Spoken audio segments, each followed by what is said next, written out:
En el último ejemplo que vimos en la clase, vimos un ejemplo de convergencia de sucesiones y ese ejemplo era el siguiente.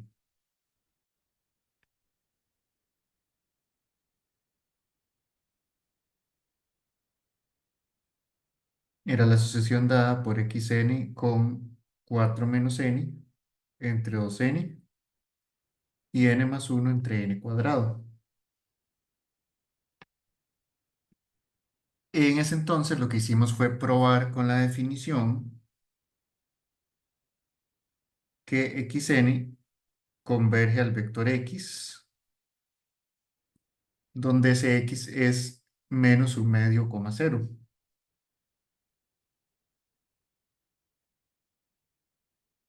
Pero la pregunta es, ¿cómo supimos esto? O sea, ¿por qué sabemos que este vector converge a esto?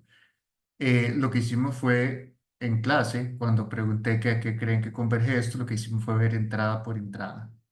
¿Verdad? Ustedes más o menos vieron que esto primero converge a, a menos un medio y esto converge a cero. Entonces, algo me dice que la sucesión converge si entrada por entrada converge al número correspondiente, es decir, si esto se acerca a un menos un medio y esto se acerca a cero.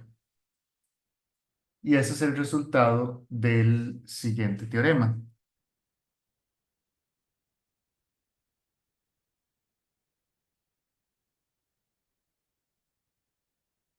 Voy a hacerlo de esta forma. Si xn es lo mismo que xn ynzn, voy a hacerlo en R3 y el vector x, voy a cambiarles un poco el nombre para que no haya confusión con la x. Voy a ponerle a los vectores. A es igual a x, y, z. Entonces,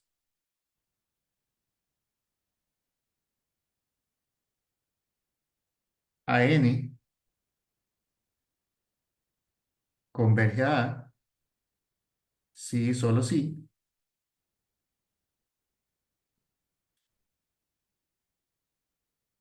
Xn converge a x, yn converge a y y Zn converge a Z.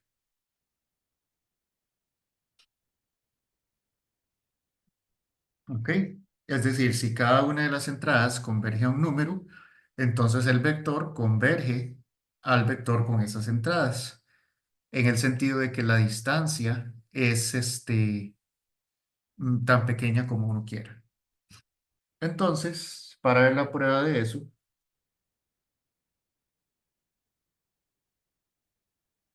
recuerden que una prueba que dice sí y solo sí se hace en dos direcciones, entonces vamos a ver esta dirección primero, es decir, asuma que A sub n converge a A. Es decir, para todo epsilon mayor que cero, existe este símbolo de acá, no sé si lo mencioné en la clase, pero eso se lee como existe n que pertenece a n, tal que la norma de a n menos a es menor que epsilon para todo n mayor o igual que n. Esta es la definición de convergencia, ¿verdad? Y estamos asumiendo que a n converge a A.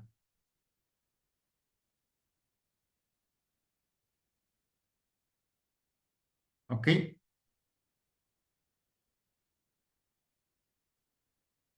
Entonces, aquí se puede hacer de varias formas. La forma más sencilla, vean que lo que quiero es, yo tengo que la norma de los tres vectores ya es pequeña, ¿verdad? Esa es la idea. Y ahora la idea es ver que entrada por entrada es pequeña, pero ahí se puede usar el primer ejercicio de la tarea que dice que la entrada de un vector es menor o igual que la norma. O sea, aquí lo que quiere decir, recuerden que esta diferencia sería xn menos x yn menos y, zn menos z. Esta diferencia de acá es esto de acá. Esto es menor que epsilon para todo n mayor o igual que n. Y de nuevo, por la tarea,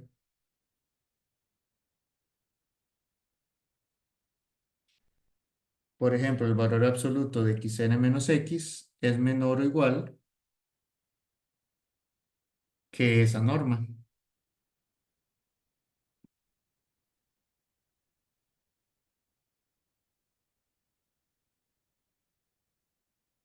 Eso es menor o igual menor que epsilon para todo n mayor o igual que n.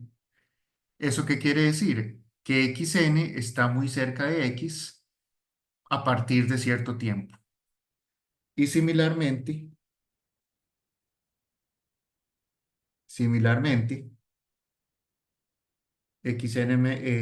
yn menos y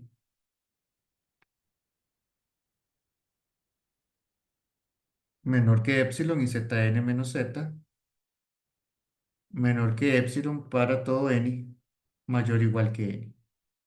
Es decir,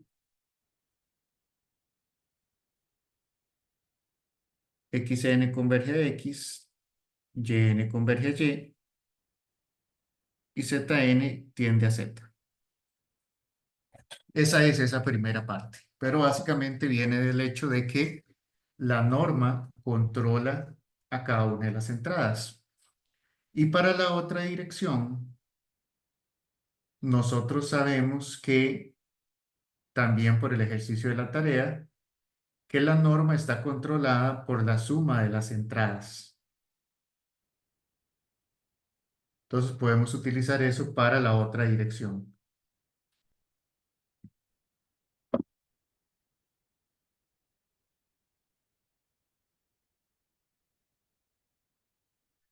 Vamos a ver. Ahora, aquí voy a hacer algo para demostrar un razonamiento que se hace usualmente en este tipo de ejercicios. Entonces, ahora vamos a suponer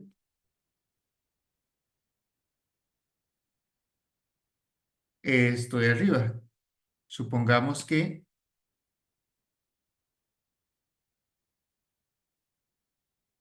esto pasa.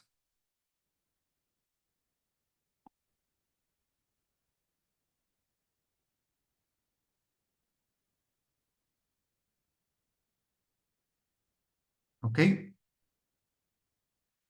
Ahora, supongamos que cada una de las entradas por aparte converge. ¿Qué significa eso?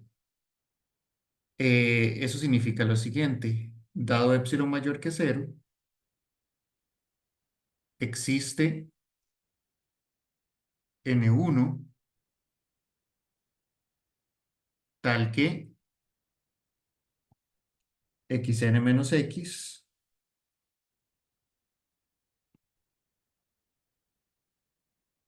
es menor que, voy a poner aquí epsilon entre 3, ahorita ven por qué, para todo n mayor o igual que n1.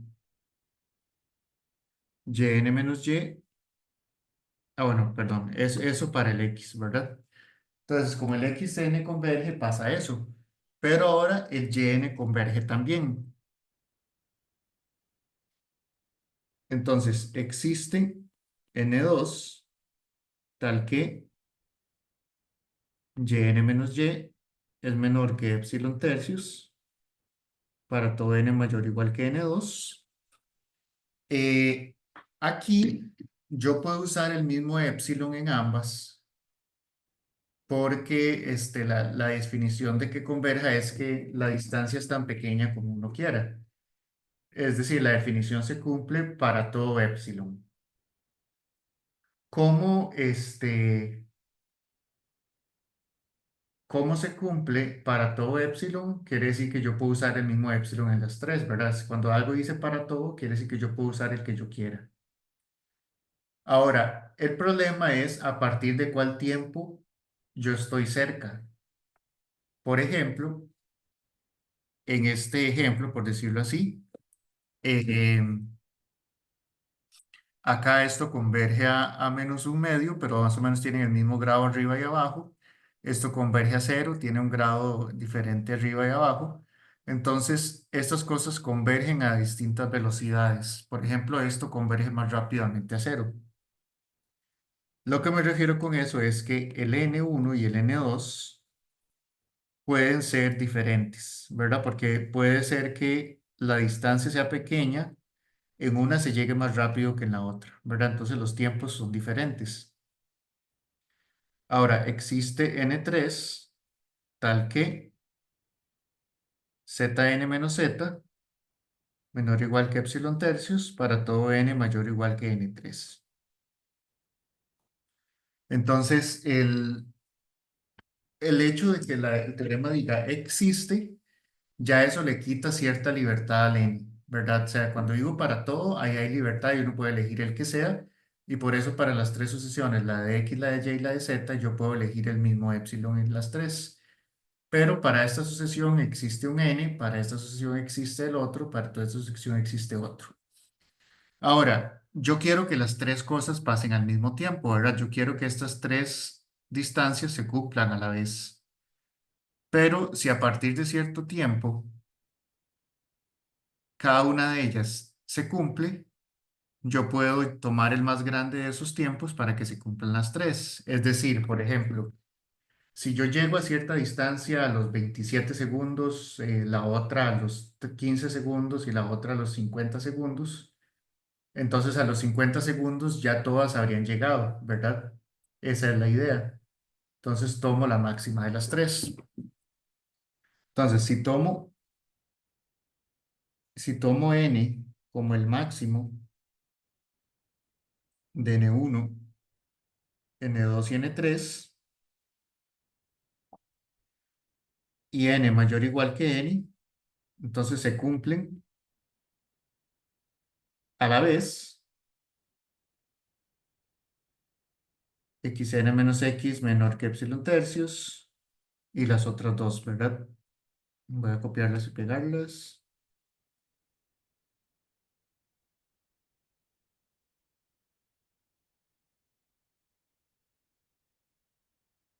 Se cumplen las tres desigualdades a la vez.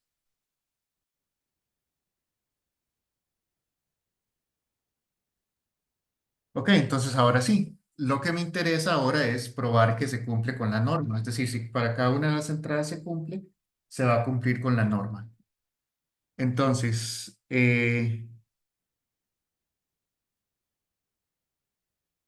la norma de AN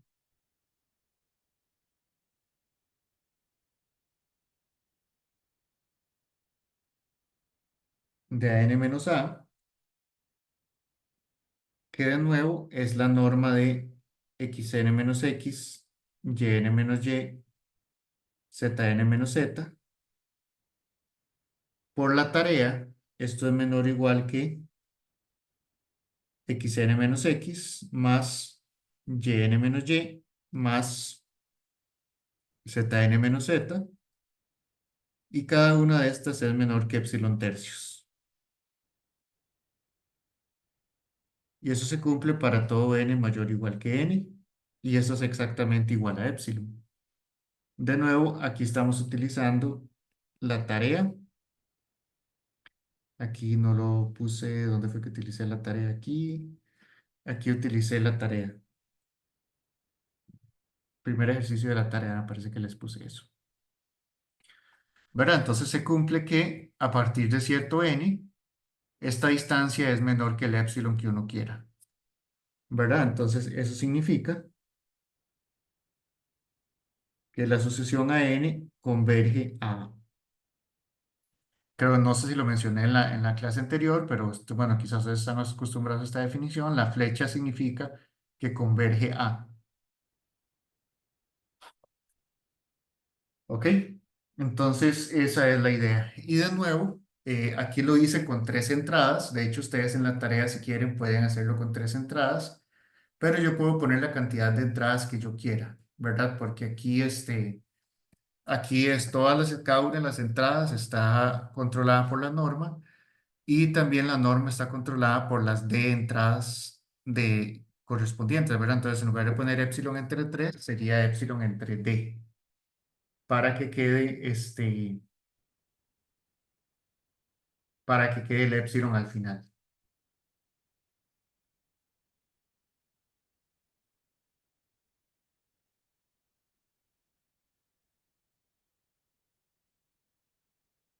Ok, entonces esa es la idea.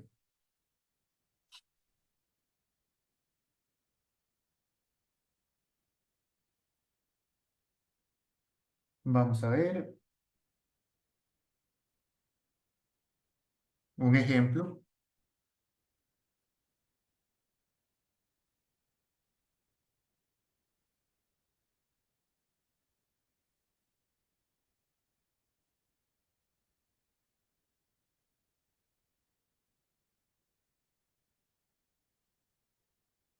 Si yo tengo xn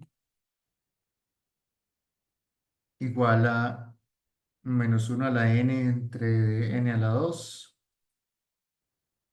n a la 2 más 3n entre 8n a la 2, seno de n pi entre n, e a la menos n a la 2 más 2. Una de cuatro entradas, solo para ver.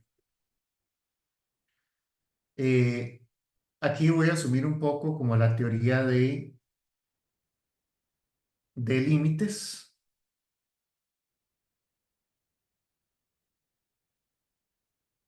en una variable para ver más o menos a qué converge, ¿verdad?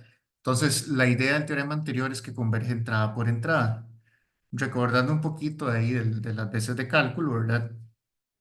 Esto, lo -1 a la n siempre es -1 y 1, pero entre n a la 2, n a la 2 tiende a infinito, ¿verdad? Entonces, esto primero tiende a cero.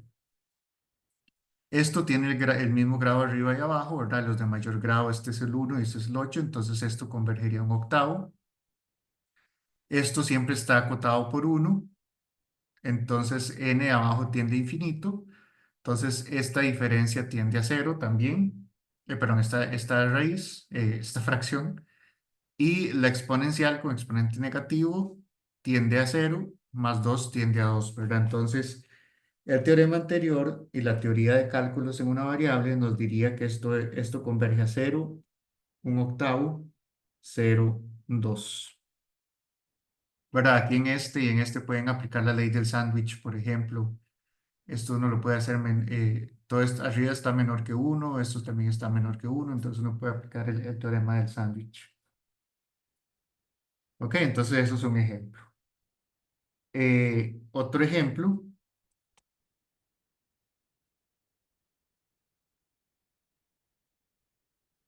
si yo tengo xn solamente como -1 a la n, 1 entre n, esta de acá converge a cero, pero esta de acá no converge, porque eso siempre es -1, 1, -1, 1, -1, 1, etcétera. Entonces nunca se va a acercar a algo, siempre va a estar saltando, ¿verdad? Entonces, por el teorema anterior,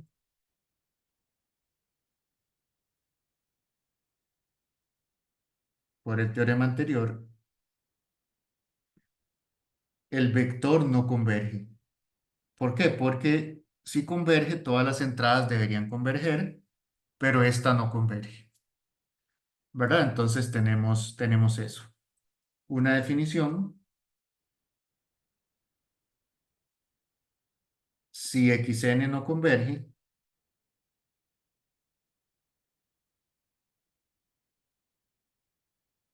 se dice ser divergente,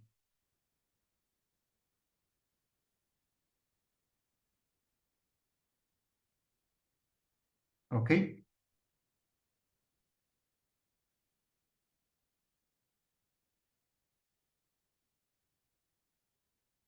Vimos la vez pasada el concepto de acotada y el concepto de convergencia.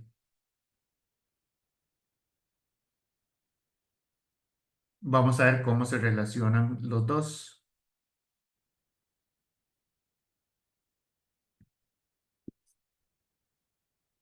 Entonces, el lema que relaciona ambos conceptos sería el siguiente. Toda sucesión convergente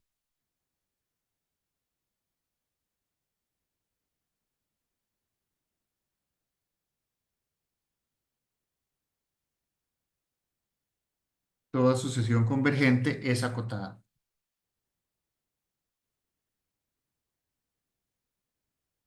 ¿Ok? Vamos a hacer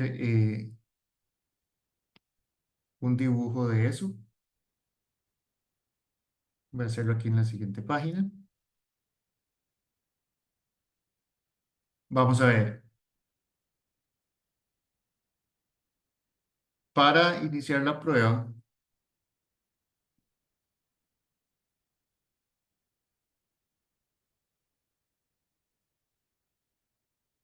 suponga que xn converge a x. ¿Verdad? Porque hay que probar que toda sucesión convergente es acotada, entonces la idea es tomar una sucesión que converja a algo y ver que es acotada.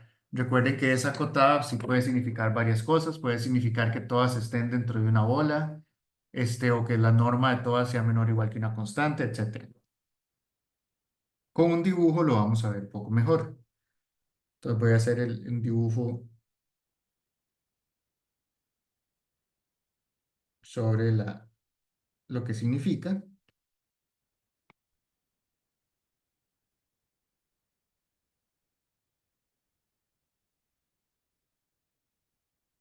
Ok, entonces digamos que la sucesión converge a un punto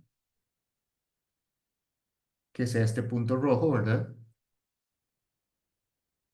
Este va a ser mi X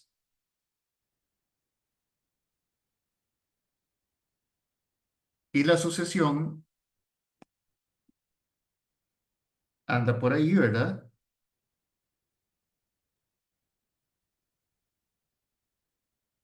Son varios puntos, pero la definición de convergencia me dice que si yo tomo una bola alrededor del punto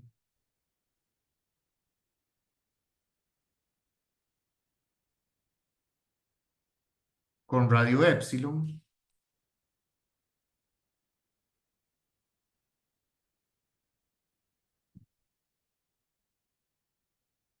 a partir de cierto punto,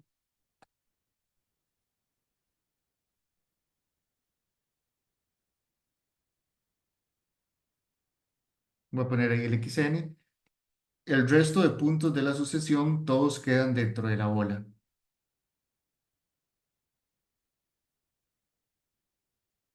¿verdad? Eso es lo que dice la definición de convergencia. La definición de convergencia me dice que si yo tengo el X y tengo una bola de radio epsilon, a partir de cierto n, todos los puntos están dentro de esa bola. Es decir, que afuera solamente me queda una cantidad finita de puntos y el resto, una cantidad infinita de puntos, queda dentro de la bola.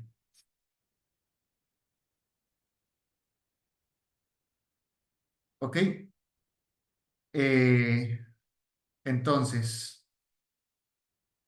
aquí básicamente para ver que la cuestión es acotada, es ver que ya todas estas, que es una cantidad infinita a partir de todo n, todas están acotadas. Y lo que me queda controlar es solamente una cantidad finita, ¿verdad? Entonces, yo puedo, voy a hacer un dibujillo ahí, yo puedo conseguir una bola gigante, bueno, imagínense que eso es una bola, que contenga todas, ¿verdad? ¿Por qué? Porque todas están metidas en la cantidad infinita, que era la más difícil de controlar, todas están metidas acá, y después solo me queda una cantidad finita. Entonces yo puedo agarrar la que esté más lejos del origen y meter todo en una sola bola. Entonces, esa es la idea de la prueba. Voy a escribirlo ya ahora sí formalmente. Entonces, ahora, ya uno sabe, cuando ya uno sabe que las cosas convergen, uno puede usar cualquier epsilon que quiera, como para hacerlo más discreto. Tome epsilon igual a uno. ¿Ok? Entonces, existe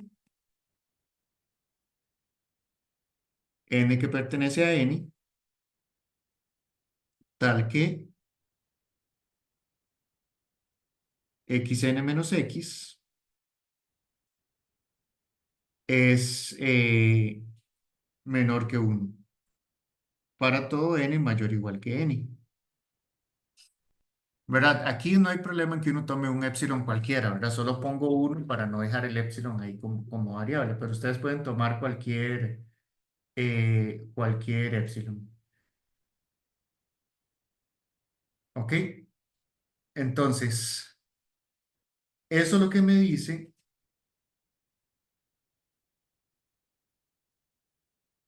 es que eh, vean que todo, para n después de n, todas las xn están como controladas en cierta forma, ¿verdad? Son menores o iguales que o sea, la distancia es menor que uno de x.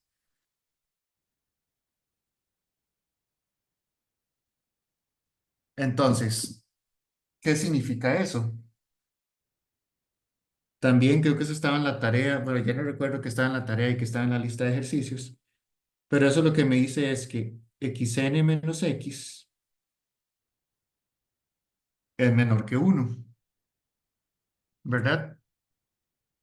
Esto es más pequeño que esto. No sé si será lo que estaba en la tarea o en la lista. Ya no me recuerdo si era el anterior, más bien el que estaba en la lista y no en la tarea. Pero tenemos esto, ¿verdad? Esto es menor que uno. Ok, y eso significa que xn, la norma de xn, es menor que la norma de x más uno para todo n mayor o igual que n. ¿Verdad? Entonces, de nuevo, aquí lo que me dice es que la norma de xn está siendo controlada por algo que no depende de n. ¿Verdad? Entonces, esa era la idea de ser acotada, que está acotada por una constante que no depende de n. Pero esto solo sirve para todos los n's a partir de cierto n.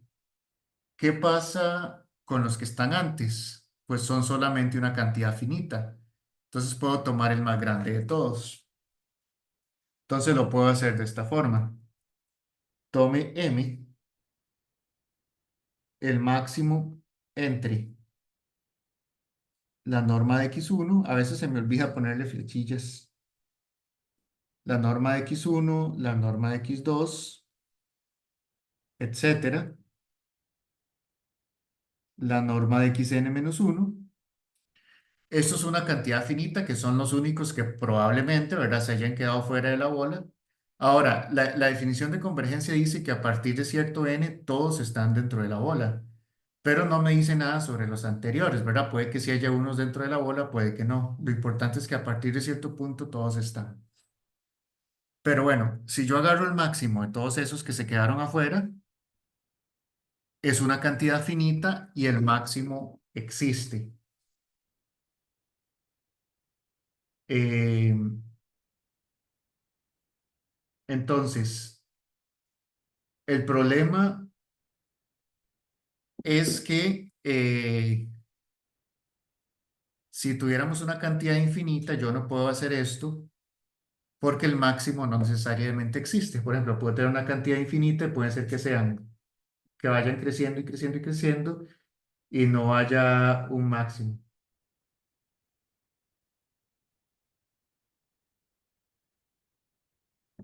¿Ok? Pero entonces, esto es una cantidad finita, quedan controlados por ese máximo y el resto con qué se controlan, los que están después de este, pues los controlamos con esto. Los controlamos con x más uno. ¿verdad? Entonces tenemos el máximo de una cantidad finita de cosas. Esto es el máximo de todos estos, controla a ellos mismos, ¿verdad? Y este controla al resto, ¿verdad? Entonces eso me dice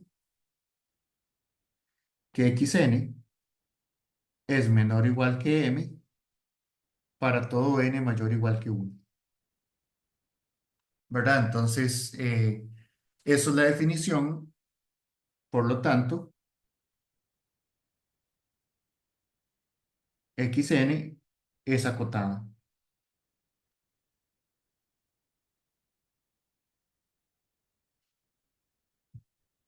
Ok, entonces si la sucesión es convergente, entonces es acotada.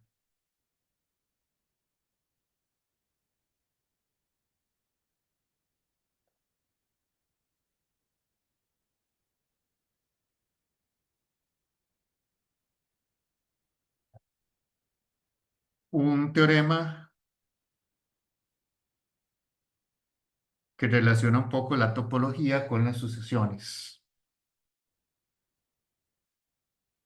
Teorema,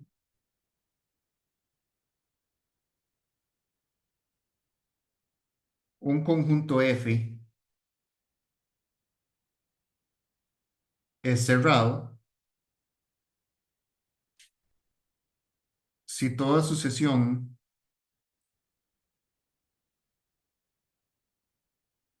xn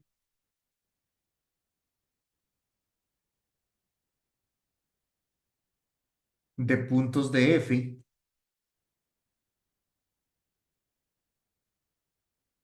que es convergente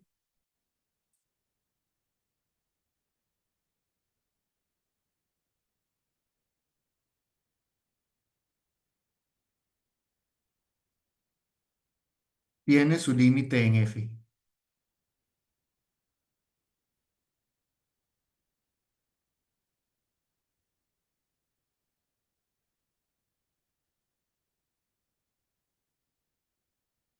Es decir,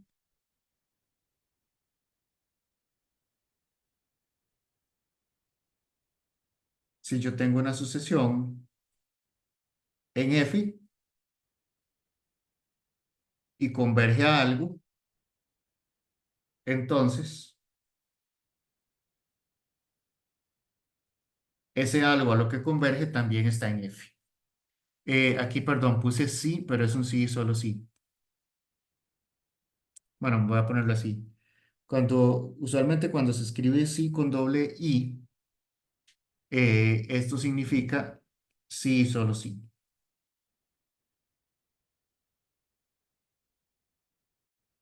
Aquí la prueba es un poquito más teórica, pero ya les explico cuál es la idea de este teorema, por qué es que se enuncia. ¿Verdad? Recuerden que habíamos visto más o menos la intuición de un conjunto cerrado es que contiene a la frontera. Esto formaliza la idea con sucesiones y está muy pegado a todo lo que es puntos de acumulación, etcétera. ¿Verdad? Entonces, básicamente lo que dice es que si yo tengo un montón de puntillos en el conjunto y si esos puntos se acercan a alguien, ¿verdad? Eso es como la misma noción de acumularse.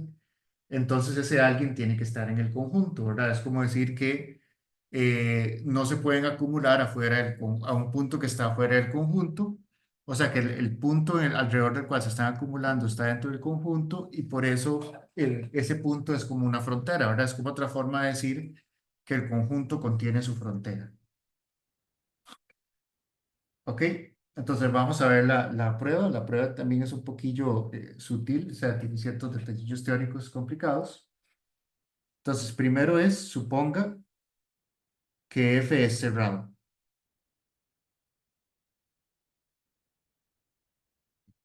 ¿ok? Y sea Xn una sucesión de puntos de F tal que Xn converge a X. Hay que probar A veces abreviamos eso como HQP. Hay que probar que X pertenece a F. Voy a hacer un dibujillo, aunque de nuevo el dibujillo como tenemos algo así, ¿verdad? Tenemos un conjunto que es cerrado, que incluye su frontera, y tenemos un montón de puntillos adentro, ¿verdad? Este es el conjunto cerrado.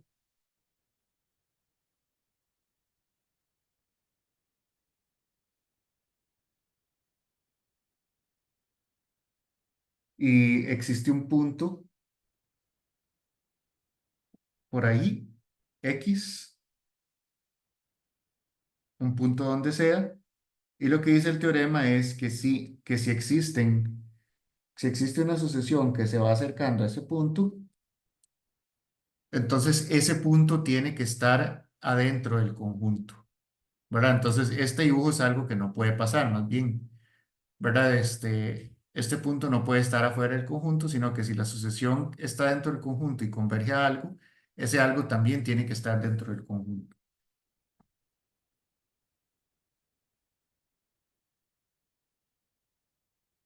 ¿Ok? Entonces ahorita, bueno, voy a mantener ese dibujo para ver por qué ese dibujo no puede pasar. Ok, entonces supongamos que no. Suponga que X no está en el conjunto. Aquí vamos a hacer algo que se llama una prueba por contradicción. ¿Qué es una prueba por contradicción? Una prueba por contradicción es donde uno supone que se cumple lo contrario a lo que uno quiere probar y si uno asume lo contrario, entonces llega a algo que contradice las hipótesis del teorema o que contradice el enunciado o algo que contradice alguna otra cosa, alguna definición o alguna cosa teórica, ¿verdad? O que llega a algo que es absurdo, como llegaron a que uno es igual a cero, una cosa así, ¿verdad? Entonces, de nuevo, aquí como estoy diciendo, ¿verdad? Hay que probar que X pertenece a F, pero entonces voy a suponer que X no pertenece a F y llegar a algo que me contradiga todo lo anterior, ¿verdad? Esa es un poco la idea. Entonces, suponga que X no pertenece a F. Entonces, por definición de no pertenecer a F, X pertenece a F complemento, que es un abierto. Voy a modificar un poco el dibujo acá para que quede un poco más claro. Voy a exagerar un poco como esa distancia. ¿Verdad? Tengo X acá, que está en el complemento de F, y como está en el complemento, diría F es cerrado, el complemento es un abierto. Entonces, como el complemento de F es abierto, yo puedo meter una bola totalmente afuera de F, o sea, en el complemento de F. ¿Ok? Entonces voy a escribir eso. Entonces, existe delta mayor que cero, tal que la bola de centro delta, perdón, de radio delta y centro en X, está metida completamente en el complemento. ¿Ok? Pero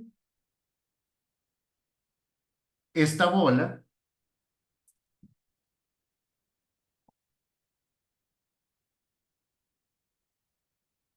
no contiene elementos de F, ¿verdad? Esa es la idea de la bola, está completamente metida en el complemento, entonces nunca toca F. No contiene elementos de F, entonces no contiene puntos de la sucesión.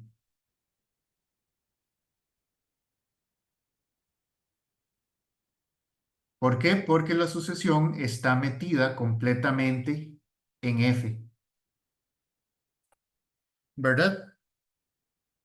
Entonces, como no contiene puntos de la sucesión, la sucesión no puede converger al X.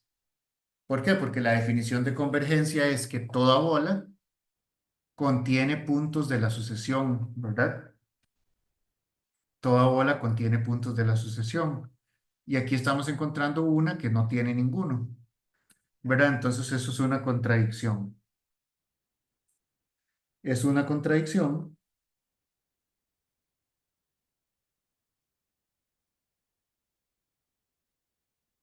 pues como xn tiende a x, toda bola centrada en x debe tener puntos de la sucesión.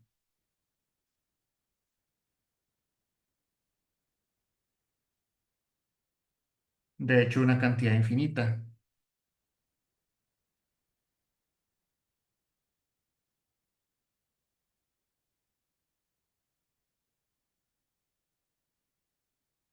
Entonces,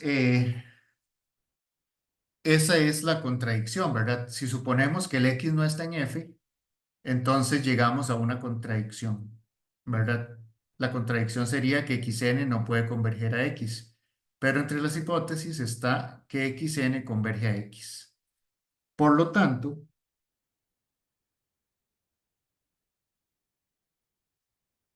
es decir, lo que asumimos nos lleva a algo contradictorio, entonces lo que asumimos tiene que ser falso. Por lo tanto, x pertenece a f, ¿verdad? Asumimos que x no pertenece a f y eso nos llevó a algo falso. Entonces, tiene que, eh, tiene que darse lo contrario.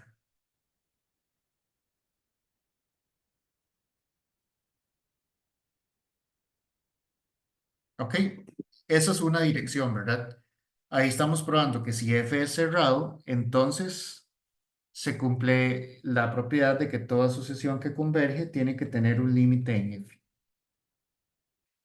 Vamos a ver la otra dirección.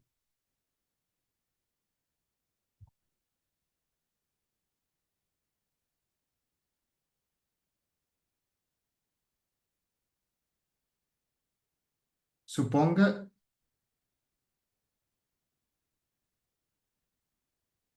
que toda sucesión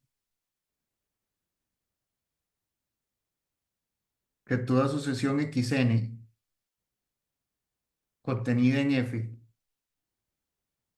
tal que xn converge a x,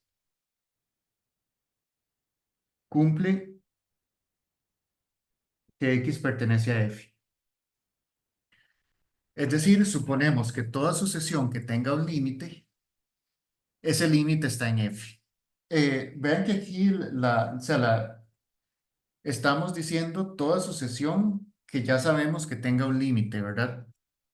De las sucesiones que no convergen, no me dice nada, ¿verdad? Las sucesiones que no convergen pueden comportarse de la manera que quiera. Lo que está diciendo esto es que si una sucesión converge, entonces el límite está dentro de f. Eso es lo que me está diciendo esa hipótesis. Entonces hay que probar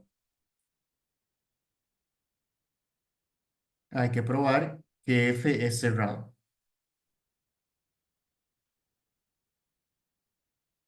¿Ok? Vamos, vamos a verlo por la definición de cerrado. Eh, ok, entonces,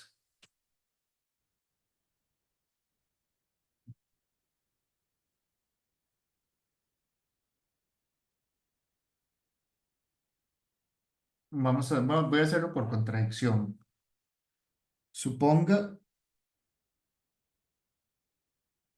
que f no es cerrado.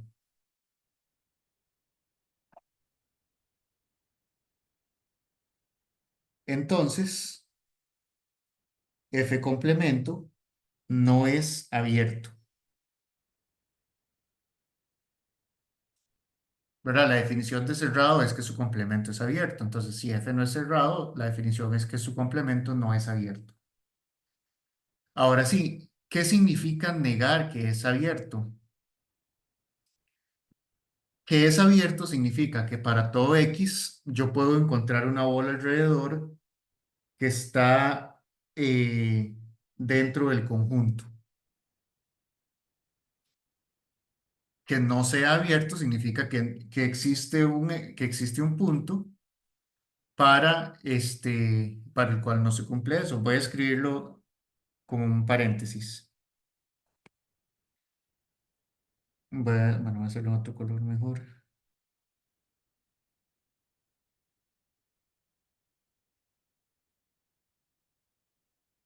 Vamos a ver, nota A abierto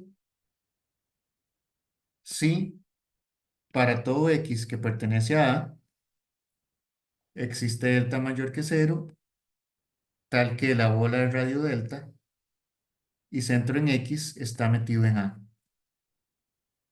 Ahora, ¿qué significa que A no sea abierto?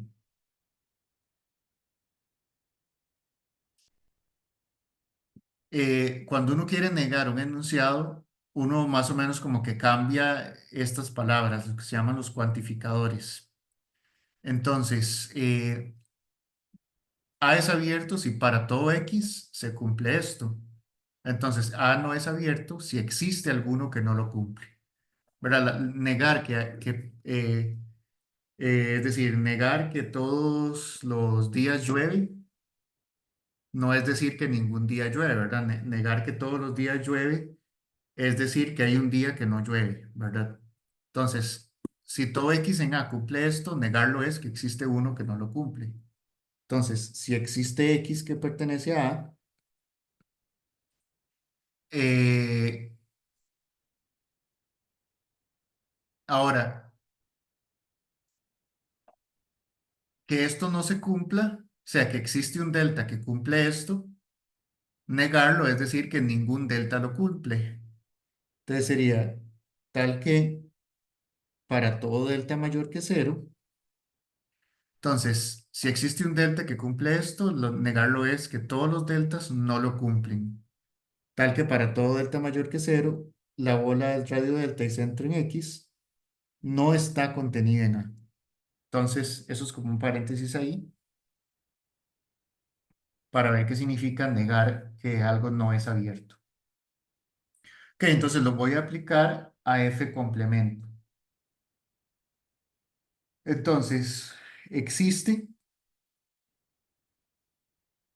X que pertenece a F complemento, tal que para todo delta mayor que cero, la bola de radio delta y centro en X no está contenida en F,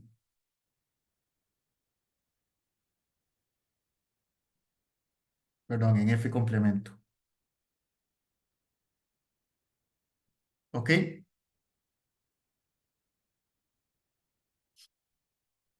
Es decir,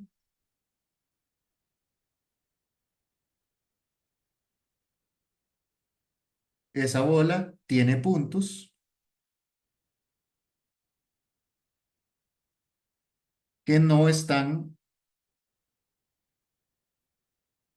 en F complemento. ¿Verdad? Decir que la bola no está contenida en un conjunto no es decir que está fuera del conjunto, ¿verdad? Si la bola no está en el conjunto, si tiene puntos fuera de ese conjunto. ¿Verdad? Que no está contenida aquí, o sea, es decir, tengo un conjunto ahí, ¿verdad? Que esté contenida la bola es que esté completamente adentro. Ahora, que la bola no esté contenida, quiere decir que se sale, ¿verdad? Entonces quiere decir que existen puntos fuera del conjunto, no que está fuera del conjunto en su totalidad. ¿Ok? Eh, pero, ¿qué significa que no están en F?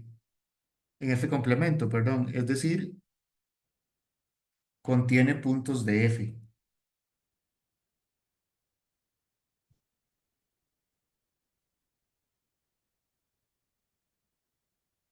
Contiene puntos de F.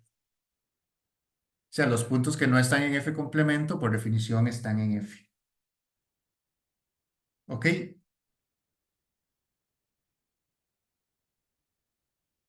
Contiene puntos de F distintos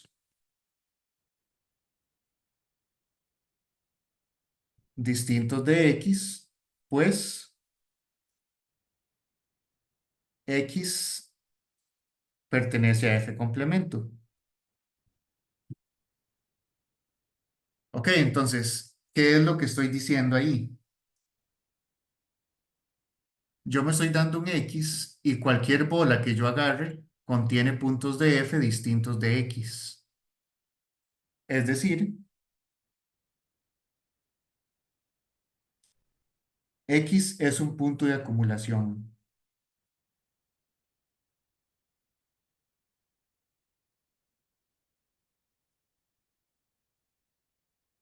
X es un punto de acumulación de F.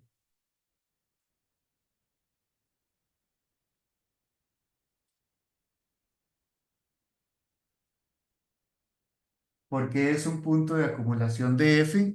Este,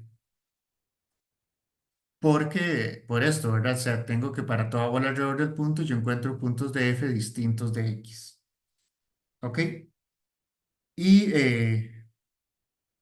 creo que eso lo puse en la lista de ejercicios, pero si no, tarea de que ustedes resuelvan como ejercicio, probar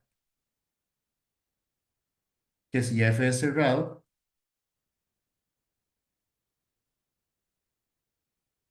entonces contiene a todos sus puntos de acumulación.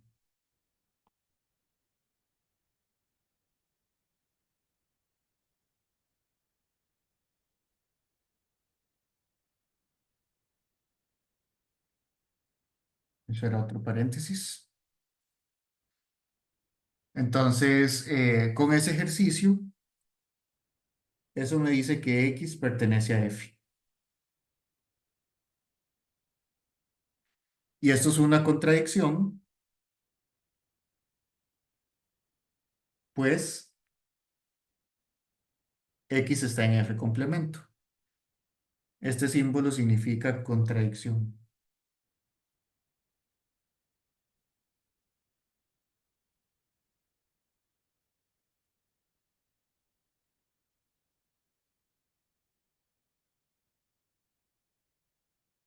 ¿Ok? Entonces, de nuevo, si X es un punto de acumulación por este ejercicio, X tiene que estar en F, ¿verdad? Lo pueden relacionar como con la frontera, ¿verdad? Un punto de acumulación tiene que estar en el conjunto o en la frontera. Entonces, como F contiene al conjunto de la frontera, entonces un punto de acumulación tiene que estar en F. Ok, entonces, como X está en F, pero originalmente X no está en F, ahí está la contradicción, ¿verdad? Se llega a algo que es absurdo, que X está en el complemento y X está en F. Entonces, las dos cosas son incompatibles, hay una contradicción, y lo que asumimos al puro inicio que me llevó a esa contradicción es que F no es cerrado. Por lo tanto, F es cerrado.